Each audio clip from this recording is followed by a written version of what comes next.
Okay, det er bare lige en hurtig video, hvor jeg lige tager et kig i den her. Det er noget lys.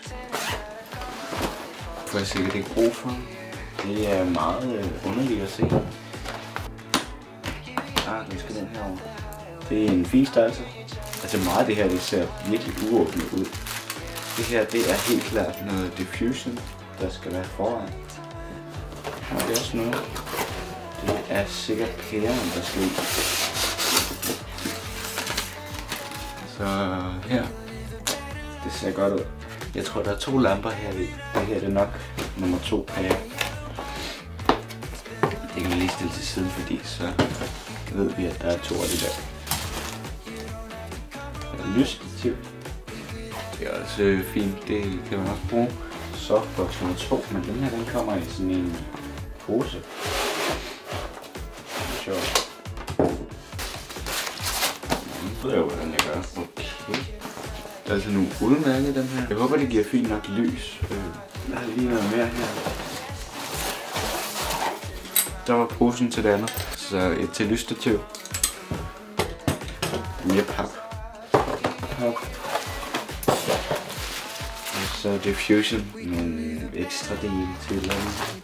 Og nogle adapter. Så jeg tror lige, jeg vil sætte dem op. Det mest. Det er ikke robust.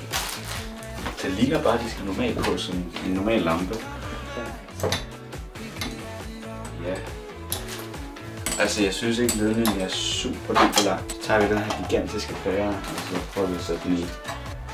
Lad os tage det sidde i. Det virker ikke. Så har vi det her.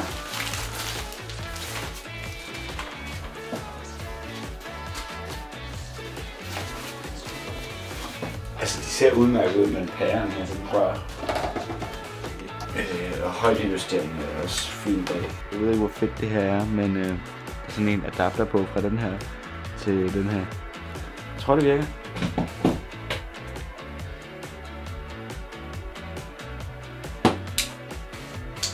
Det ville jo være fedt, hvis jeg kunne få en af dem til at virke.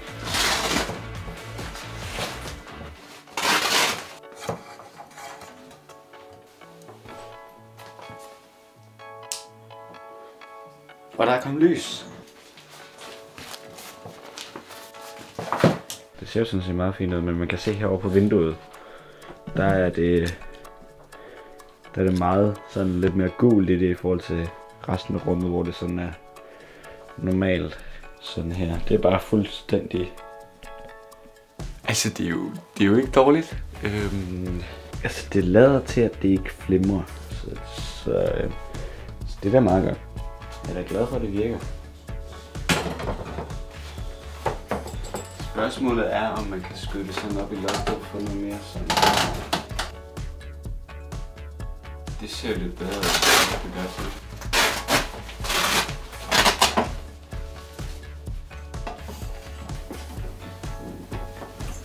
Okay, det giver faktisk noget ret nice lys, det her.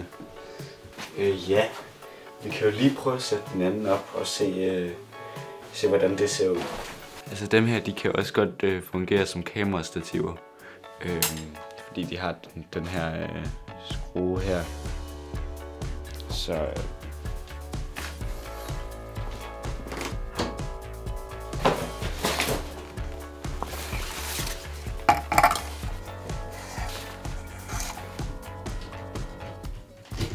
jeg tænker ikke lige, at den her den kommer til at virke så meget, fordi fatningen er i stykker.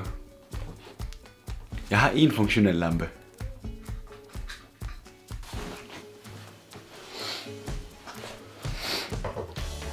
Det her, det vil jeg sige er nice, fordi nu kan jeg få lys.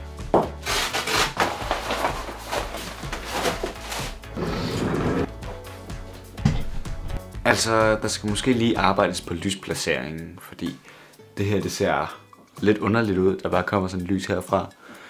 Men det her, det synes jeg ser nice ud. Og man kan jo altid tage det her fra den anden lampe, og så putte henover sådan. Altså sådan for at det blødgør lyset lidt. Jeg ved ikke helt, hvad jeg gør med det her, men så vi ses.